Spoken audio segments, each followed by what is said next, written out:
Isang malakas na palagpak po para sa ating Panginoon. Sa umagang ito ay tayo po ay muling tumayo bilang paggalang po natin sa salita ng ating Panginoon. Ulitin ko pong basahin yung ating pong teksto sa 2 Peter chapter 2 verses 7 to 9. Basahin ko po sa New International Version. And if he rescued Lot, a righteous man who was distressed by the depraved conduct of the lawless. For that righteous man living among them day after day was tormented in his righteous soul by the lawless deeds he saw and heard. If this is so, then the Lord knows how to rescue the godly from trials and to hold the unrighteous for punishment on the day of judgment. Pagpalain ng Panginoon ng kanyang masalita natin kung nabasa, maaari na po kayong pumupo. Mula po sa talatang ito ay nais ko pong bigyan ang paksa ng salita ng ating Panginoon, God's power to deliver the righteous. Ang kapangyarihan ng Diyos upang iligtas ang mga matutuwid. Sa mundong ating ginagalawan, ito po ay punong-puno ng kasamaan, punong-puno ng injustice, and punong-puno ng temptation. At kadalasan mga mananampalataya ay na-overwhelm o nakakaranas ng discouragement because of this situation na nangyayari sa ating kapaligiran. Na para bagang ikaw lagi ang sirang-sira, ikaw lagi ang pinagtutulungan, pakiramdam mo ikaw lagi yung masama sa mga tao, sa mga kaibigan mo. Kaya sometimes tayo po ay nadi-discourage. Sometimes tayo po ay natutukso because of the evil sa kasamaan na nangyayari sa ating kapaligiran. Kaya minsan nakakaranas tayo ng discouragement. But in our text, 2 Apostle Peter remind us na meron pong kapangyarihan ang Panginoon na kung saan kayang-kaya niyang tulungan at kayang-kaya niyang iligtas ang mga righteous. Kapag sinabi po natin righteous, ito po yung mga taong pinatawad ng Panginoon yung kanila pong mga kasalanan. Kapag ikaw ay tinanggap mo si Jesus bilang Panginoon at tagapagligtas ng iyong buhay at humingi ka ng tawad sa Panginoon at ikaw ay tumanggap ng kapatawaran mula sa Panginoon, ibig sabihin, ikaw ay righteous, ikaw ay matuwid sa harapan ng Panginoon. Kaya dito po, ang tinutukoy na righteous po dito, yun pong mga tumanggap ng kapatawaran ng ating pong Panginoon. So itong ating pong teksto ay ginamit po yung buhay ni Lot.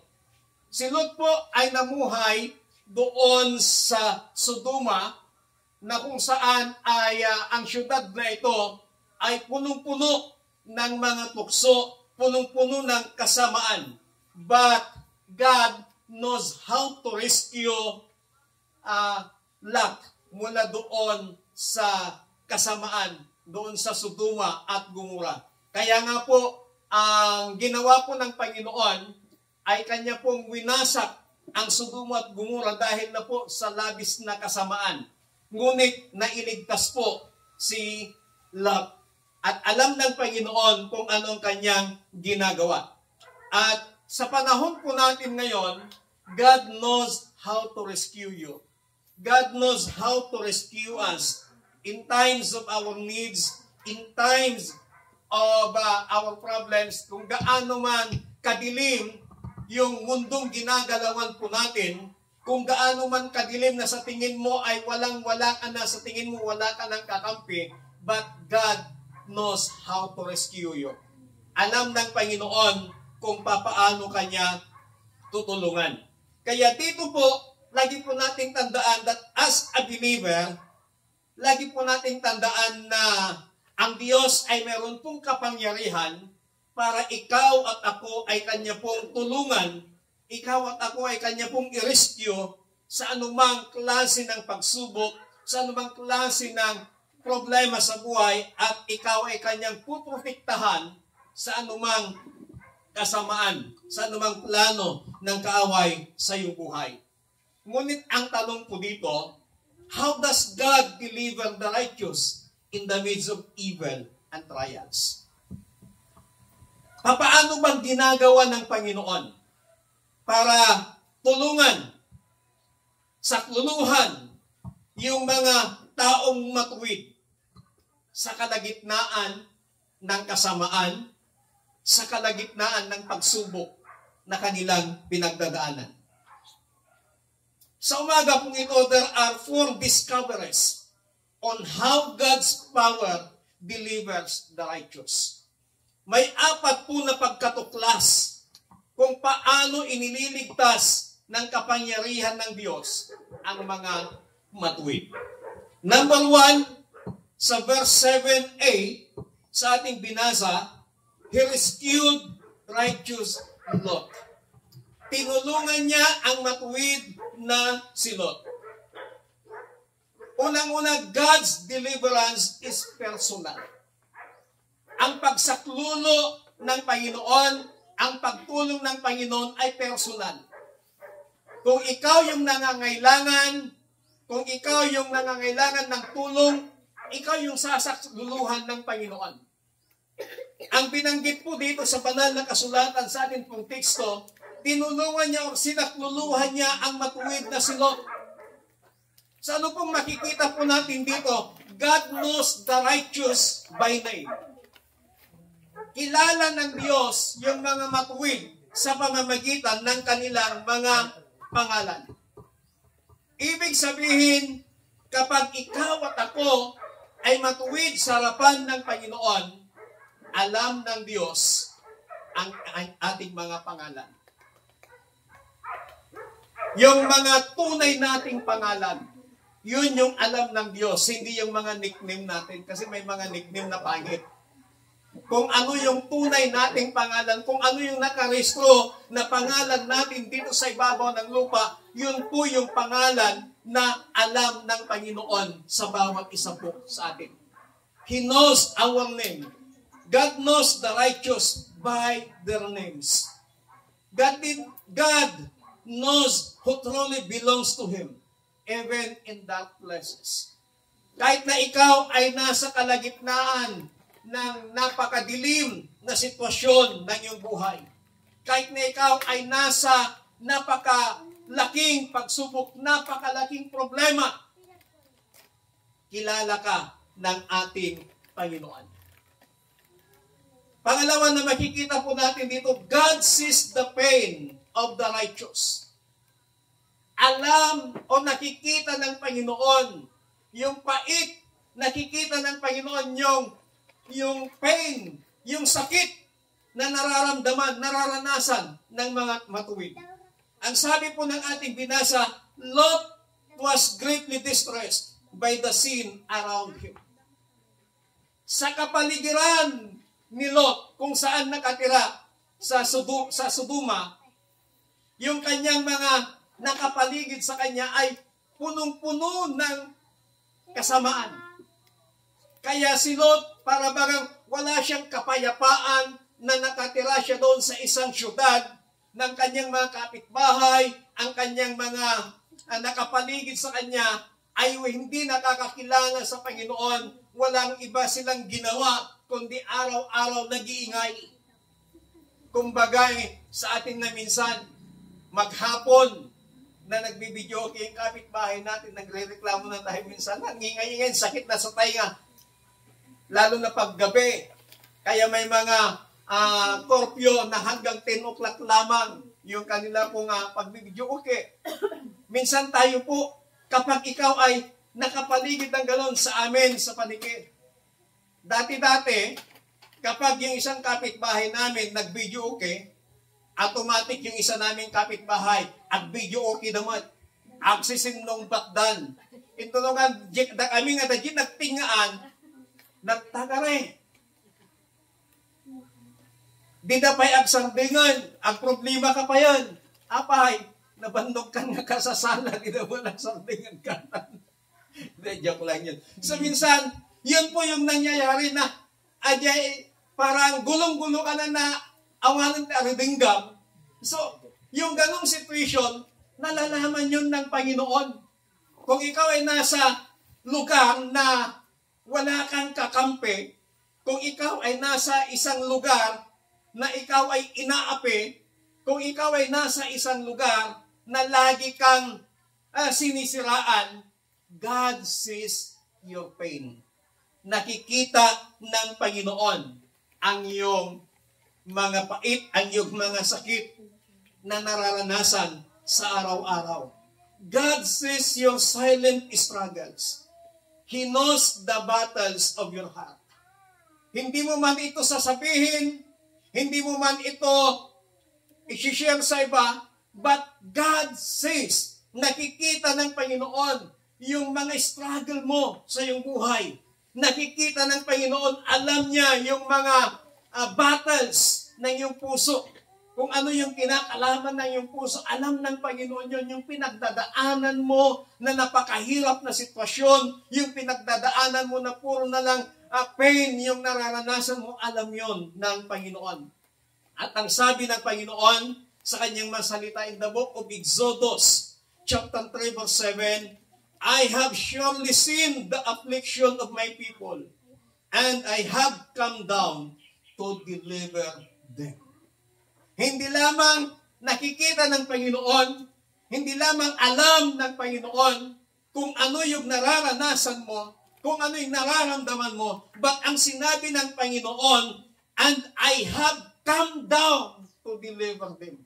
Bababa ako, sabi ng Panginoon, at sila'y aking tutulungan. Bababa ako at sila'y aking sasakluluhan. So, titignan po natin yung pagkatuklas kung papaano kumikilos yung kapangyarihan ng Panginoon upang ang mga taong matutuwid at ikanya pong tutulungan. Ano pa pong makikita natin sa talatang ito? God acts to deliver at the right time. Yung pagkilos ng Panginoon na pagsaklulo sa kanyang mga anak ay laging nasa tamang panahon. God rescued Lot not by chance, but by purpose. Tinulungan ng Panginoon si Lot. Hindi aksidente, but may layunin ang Panginoon kung bakit niya tinulungan si Lot. At the end, na talagang hindi na kaya ni Lot. Wawasakin na ng Panginoon yung syudad ng Sodom at Gomora dahil sa kanilang kasamaan. Pero bumaba ang Panginoon para iligtas si Lot. Nasa tamang oras, tamang panahon kung paano kumilos ang Panginoon. The deliverance of God was timely, personal, and complete. Kapag sumaklulo ang Panginoon, mga kapatid, lagi po itong personal, lagi po itong kumpleto, at lalong higit, nasa takdang oras. Hindi nalilate, hindi nahuhuli ang Panginoon sa kanyang pagsaklulo, sa kanyang pagtulong, sa kanyang mga anak na labis na nahihirapan, labis na nakakaranas ng matinding problema at pagsubok sa kanya pong mga buhay. Don't doubt your value to God. He knows your name.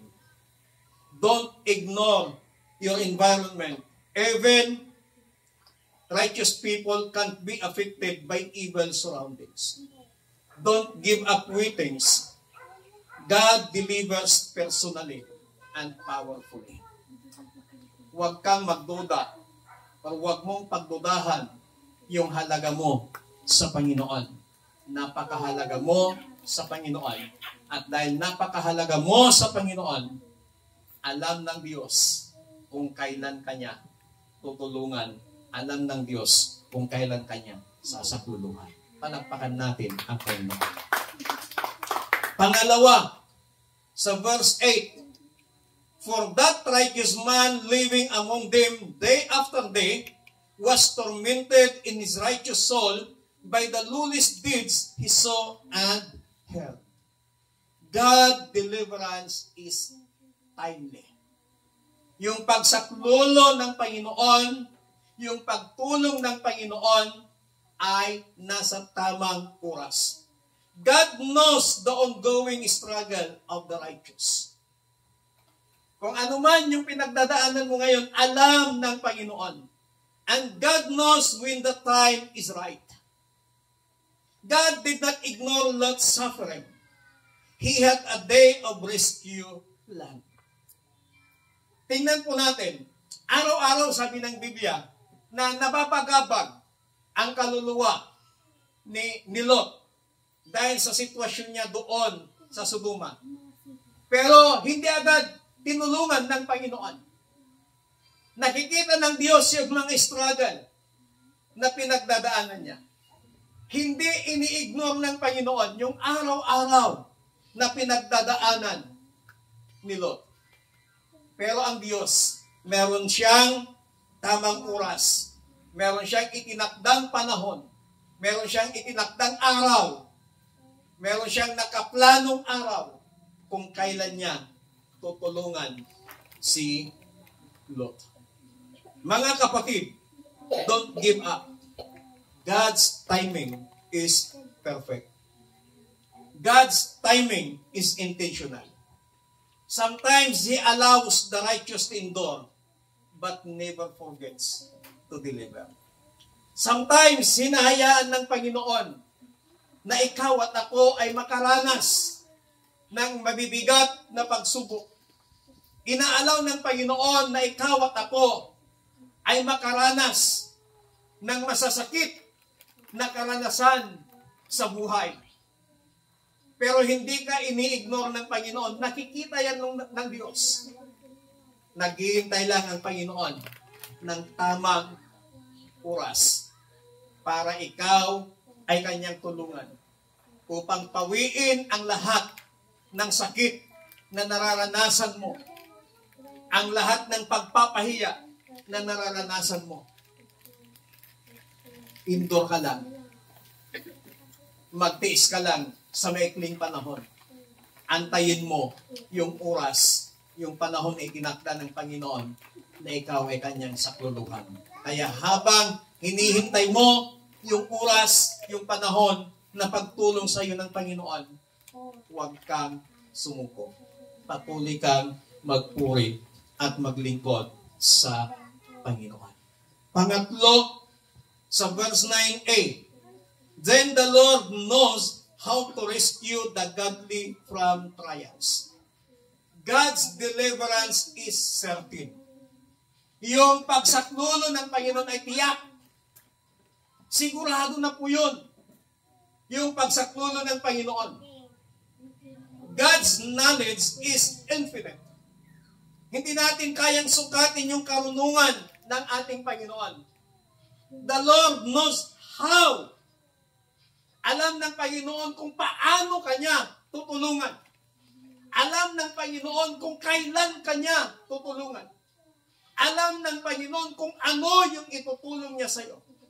Alam ng Panginoon kung paano siya kikilos sa buhay mo.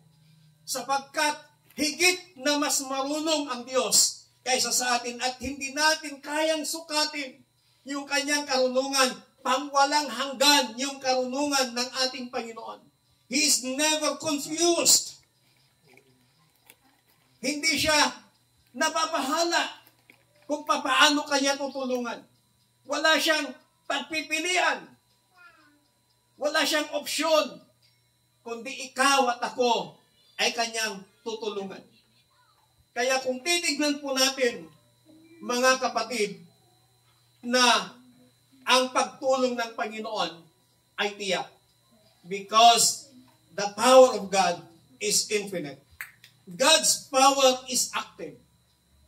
He's not just aware of your situation, but He acts on your behalf.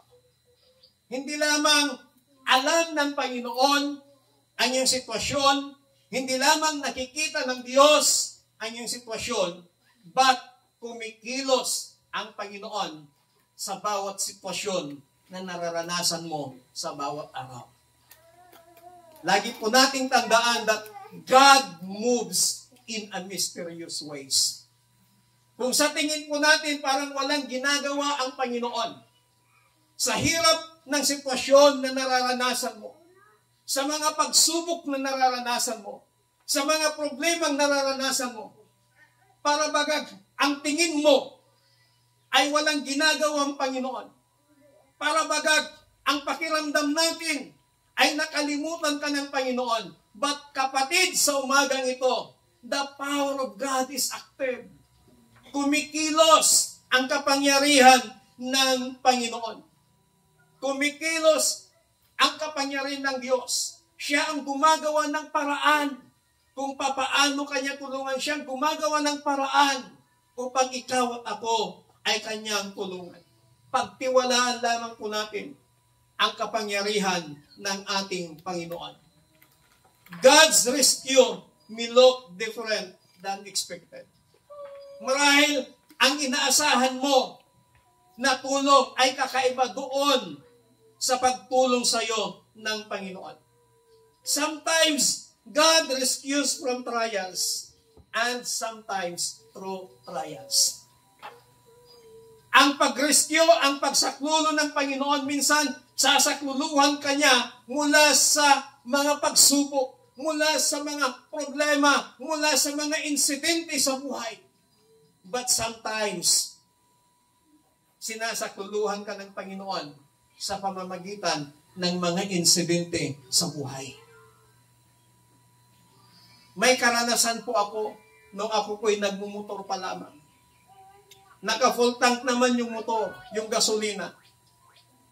Madaling araw yon, nasa kalagitnaan kami ng kalsada na walang kabahayan, napakadilim. Ba't bigla na lamang namatay ang motor? Kasama ko ang isang pastor. Pandar ako ng pandar, kick ng kick, wala. Tinulak pa namin, wala. Pagod na kami, pawis na kami. Sabi ko kay kasama kong pastor, Pastor, kako sa kanya, magtiis na lang tayo, o kudentan, aging na makadanong tadigay. Madaling araw yon. So, lalakad kami, hawak-hawak ping motor, tinutulak naman ni Pastor, palitan kami. Alam nyo yung nangyari, may 3 minuto kaming naglalakad. 30 minutong naglalakad. Tinanggal na namin yung jacket namin kahit napakalamig ng madaling araw. Tinanggal namin dahil sa pagod na labas na yung pawis. Dinadaanan kami ng mga iba't ibang klase ng motor, iba't ibang klase ng sasakyan. Alam nyo ho, nung nakarating kami sa isang maliwanag, sabi ko, pahinga muna tayo sa may waiting shift. Pahinga muna tayo, Pastor. Nagpahinga po kami. Alam nyo po, subukan na natin ulit. Nung sinubukan niyang ipindutin yung push button ng sasakyan, yung motor, umandar yung motor. Ano kayong nangyari? Sabi namin.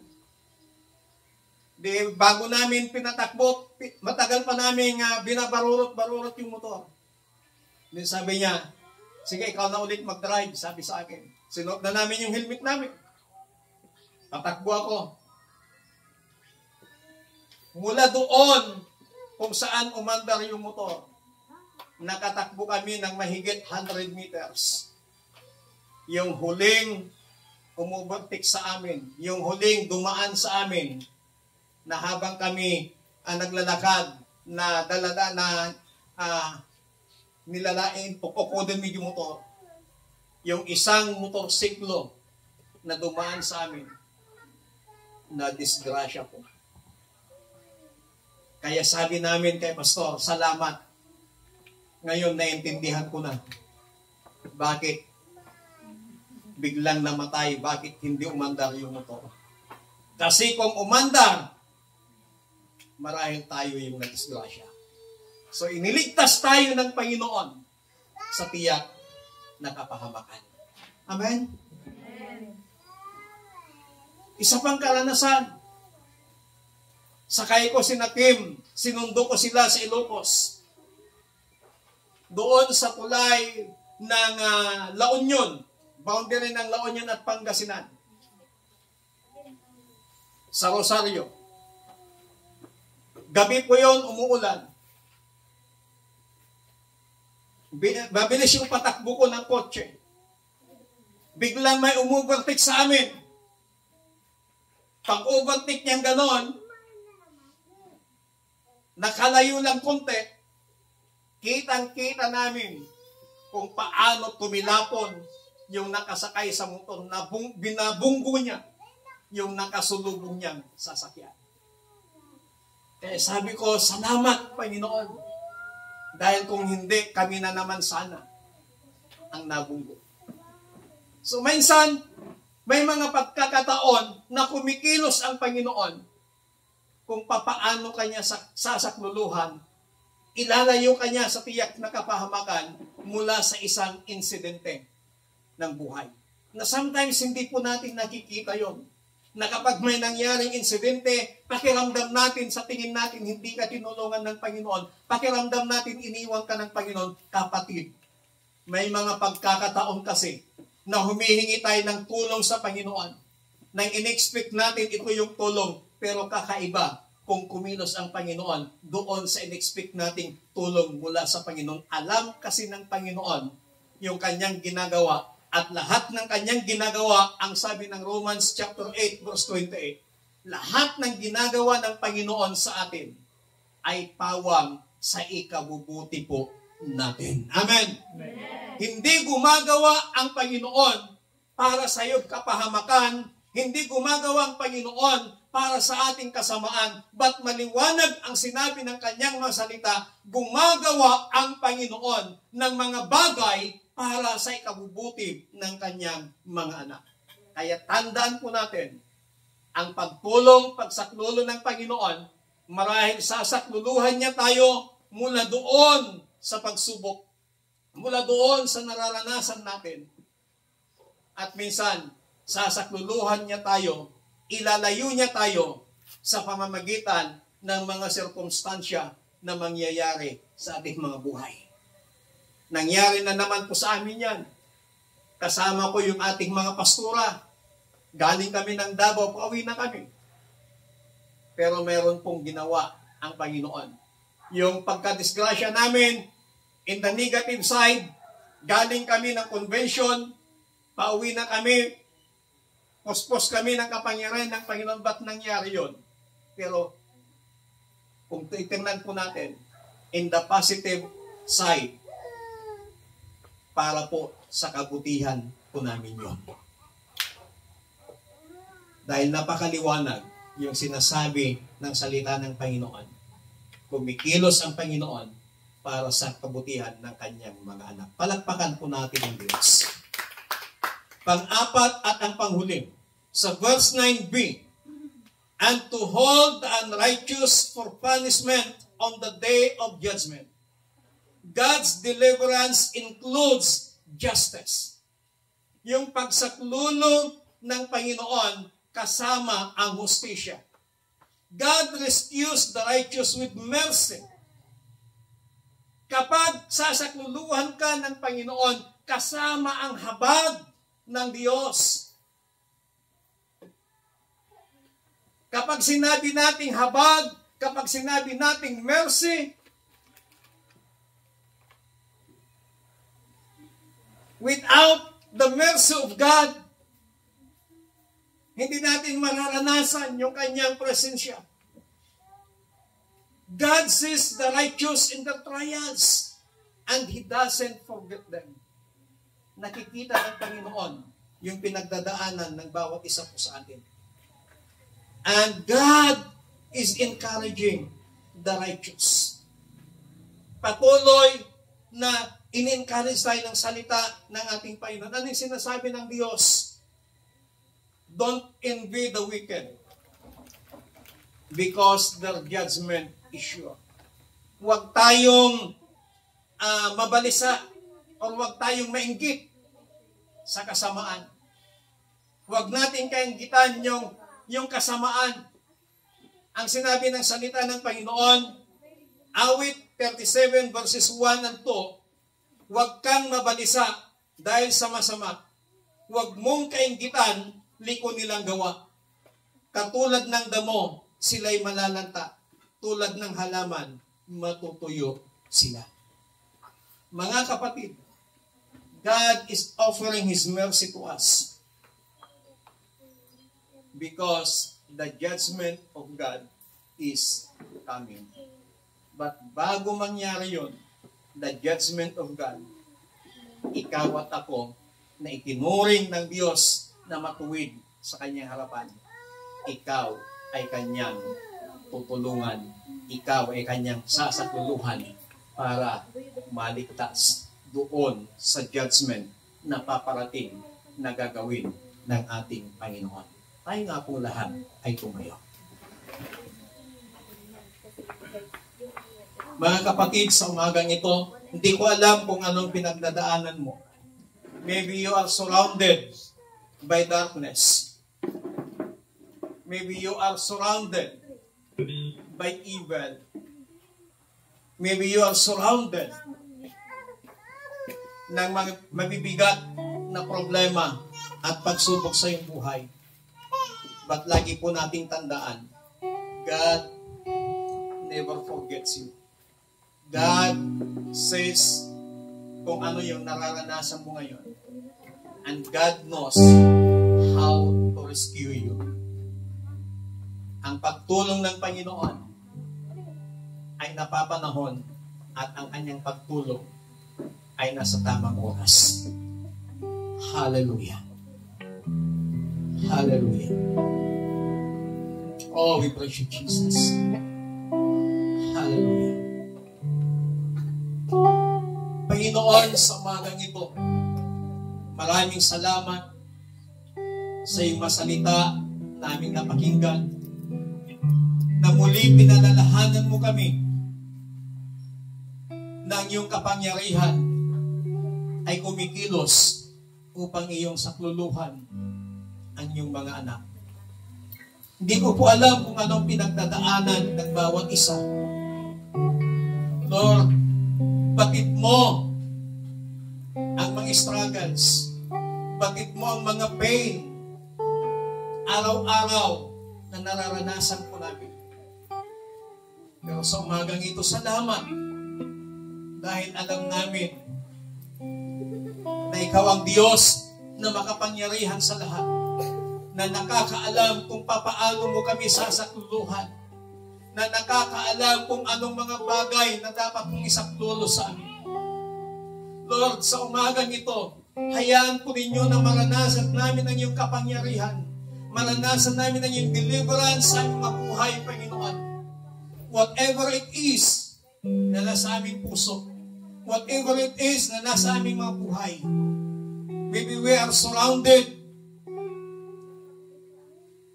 by darkness because of problems, because of trials, and because of pain. Panginoon, kami nagtitiwala sa iyong kapangyarihan. Alam namin ng lahat ng mga bagay na ginagawa mo ay para sa amin ikabubuti. Banal na Espiritu, patuloy kaming tulungan upang patuloy na magtiwala sa aming Panginoong Diyos. Salamat ng marami. In Jesus Christ, mighty name we pray. Amen. Palakpakan po natin ang Panginoon.